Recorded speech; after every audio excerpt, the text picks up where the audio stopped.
العالم السفلي هو عالم يسود الاعتقاد بأنه منطقة عميقة تحت سطح الأرض أو في جوف الأرض، ويشير العالم السفلي بوجه عام إلى الأماكن التي تقطنها الكائنات الغريبة عن عالمنا.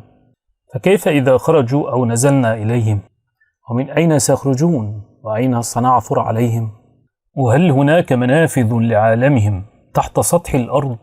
هذا ما سأخبركم به، فابقوا معي للنهاية.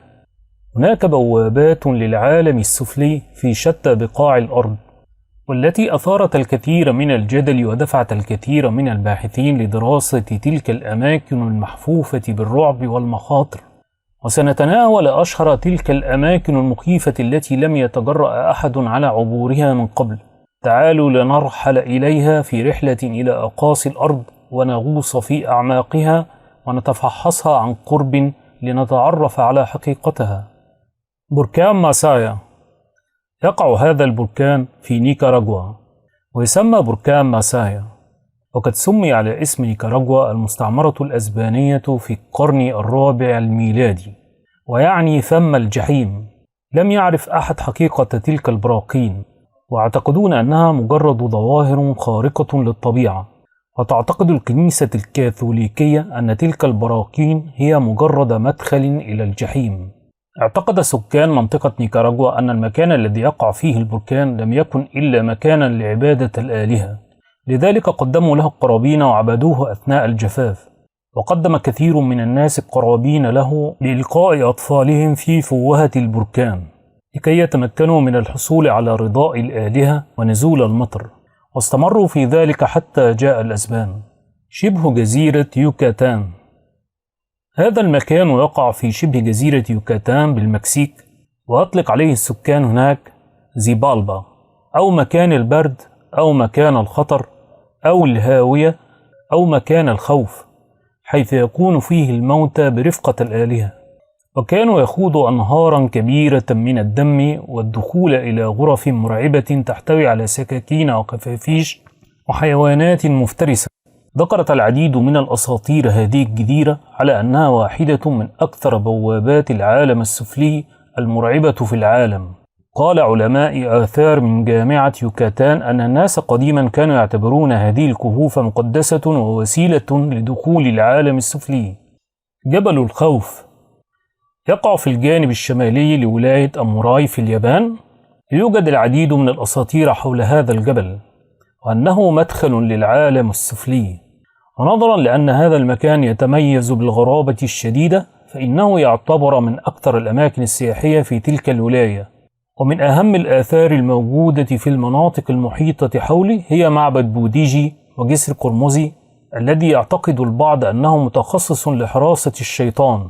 ولقد اكتشف هذه المنطقة راهب بوذي، وذلك منذ فترة كبيرة جدا تصل إلى 1000 عام، فأنه كان يبحث عن جبل مقدس يوازي جبل بوذا، وعثر على هذه المنطقة بالصدفة، وهكذا أصبحت بوابة يابانية إلى الجحيم. ولعل السبب الذي أكد هذه الأساطير هي أن الخصائص الجغرافية في هذه المنطقة هي نفس الجحيم الموصوف في النصوص البوذية، وهذا الشبه جعل الكثير من الناس يعتقدون أن هذه المنطقة هي بوابة الجحيم. باب جهنم. أصل هذه الحفرة المشتعلة والفريدة من نوعها على كوكب الأرض لا يزال مجهولا ومحاطا بالسرية التامة. في عام 1971 وقع حادث غريب في صحراء كركوم في تركمستان، بالتحديد في قرية دارفاز، والتي أطلق عليها باب جهنم أو حفرة الجحيم أو بوابة الجحيم. وفي هذه الفترة كان الروس يقومون بالتنقيب والحفر في الصحراء كوسيلة للبحث عن الغاز الطبيعي، وأثناء الحفر سقط حفار الغاز الطبيعي أثناء العمل في المنطقة، مما أدى إلى حدوث انهيار في هذه المنطقة، والذي نتج عنه حفرة كبيرة سقط فيها جميع الحفارة الذين كانوا يقوموا بالحفر. نتج عن تلك الحفرة وجود غازات سامة، ولكي يقوموا بحل مشكلة الغاز المتسرب قاموا بإشعال النار في الحفرة حتى ينفذ تلك الغاز، وانتظروا حتى تهدأ، ولكن اتضح أنه كان قرارا خاطئا، لأنه كان هناك ثقبا عميقا في تلك الحفرة يحتوي على الكثير من الغاز الطبيعي. والغريب أن هذه الحفرة تواصل اشتعالها منذ أكثر من 50 عاما، وما زالت مشتعلة حتى يومنا هذا، والتي كانوا يتوقعون أنها سوف تنطفئ في غضون يومين فقط. كهوف مادبان.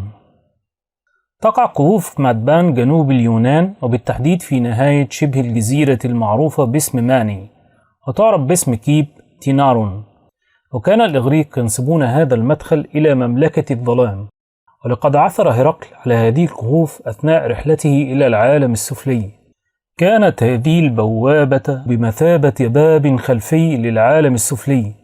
لا يزال المعبد المخصص للإله اليوناني بوسايدون يقف فوق الكهوف، ووفقا للأساطير اليونانية كان بوسايدون أخو هادس إله العالم السفلي. بوابة هيلام. تقع بوابة هيلام في قرية هيلام في ولاية بنسلفانيا في الولايات المتحدة الأمريكية، وهي عبارة عن مكان طبيعي خلاب يحتوي على الشلالات والغابات والحياة البرية والبحيرات. وعلى الرغم من كل هذا الجمال في هذه المدينة الجميلة الهادئة، إلا أنه يوجد أسطورة غيرت نظرة الناس إلى هذه المنطقة، فيعتقد البعض أنها مكان لأبواب الجحيم السبع، وأنها مكان متخصص لحج الطوائف الشيطانية. ويعتقد الناس هناك أن أول بوابة يمكنك أن تراها في النهار، أما ال6 بوابات الأخرى فيمكنك رؤيتها ليلا. ويعتقدون أن الباب الأول يوجد خارج المدينة. بئر برهوت.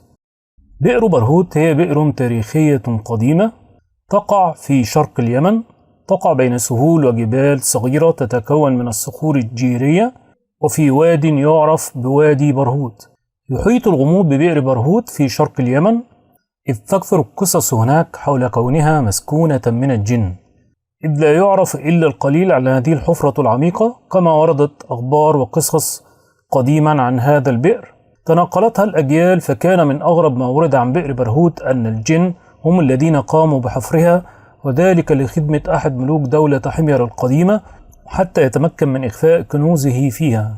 وقيل إنه تم حفرها لتكون سجنا محصنا للمرضى العصاة من عالم الجن. وتعرف البئر برائحة كريهة تخرج من أعماقها. وصرح المسؤولون اليمنيون هناك أنهم لا يعلمون ما الموجود في قاع البئر. ويقول مدير هيئة المساحة الجيولوجية والثروات المعدنية في اليمن صلاح بابجير: زرنا الموقع ووصلنا إلى عمق يفوق 60 مترا من البئر، ولاحظنا في داخلها أشياء ورائحة غريبة لم نعرف ماهيتها، واصفا الوضع هناك بأنه غريب. ويضيف: لم نصل إلى عمق أكبر نظرا إلى قلة الأكسجين وإلى عدم وجود تهوية في ذلك الموقع، ولا يصل ضوء الشمس إلى قعر الحفرة، ولا يمكن من حفتها رؤية الكثير مما فيها سوى بعض الطيور. ويقول مصورو الفيديو الذين يحاولون أخذ لقطات لداخل البئر أن من شبه المستحيل التصوير داخل البئر، ويخشى غالبية السكان الاقتراب من البئر بسبب الأساطير المحيطة بها. فعلى مدى قرون تناقل الكثيرون قصصا تشير إلى وجود الجن فيها، وساد اعتقاد بأنها تشكل خطرا فوق الأرض وقد تبتلع كل من يقترب منها، حتى أن كثيرا من الناس يتجنبون مجرد الحديث عنها مخافة أن تلحق بهم الأذى. ويقول بابجير: من المطلوب طبعا دراسة هذه المناطق والبحث والتقصي فيها والوصول إلى أعماق البئر التي يقدر عمرها بملايين السنين. وقد ورد خبر هذا البئر في أحاديث النبي صلى الله عليه وسلم، حيث روى الطبراني في معجمه الكبير عن ابن عباس قال: قال رسول الله صلى الله عليه وسلم: خير ماء على وجه الأرض ماء زمزم، فيه طعام من الطعم وشفاء من السقم، وشر ماء على وجه الأرض ماء بوادي برهوت بقبة بحضرموت كرجل الجراد من الهوام، تصبح تتدفق وتمسي لا بلال لها. والحديث وثق رجاله الإمامان الهيثمي وابن حجر العسقلاني، وصححه الشيخ الألباني في صحيح الجامع. وقد شبه النبي صلى الله عليه وسلم بئر برهوت بسرب الجراد نظرا لشدة سواده ويعد ماء هذا البئر شر ماء على الأرض، إذ لا يمكن لأي كائن حي أن ينتفع من هذا الماء أو يستفيد بها، كما يكره الطهارة من ماء هذا البئر.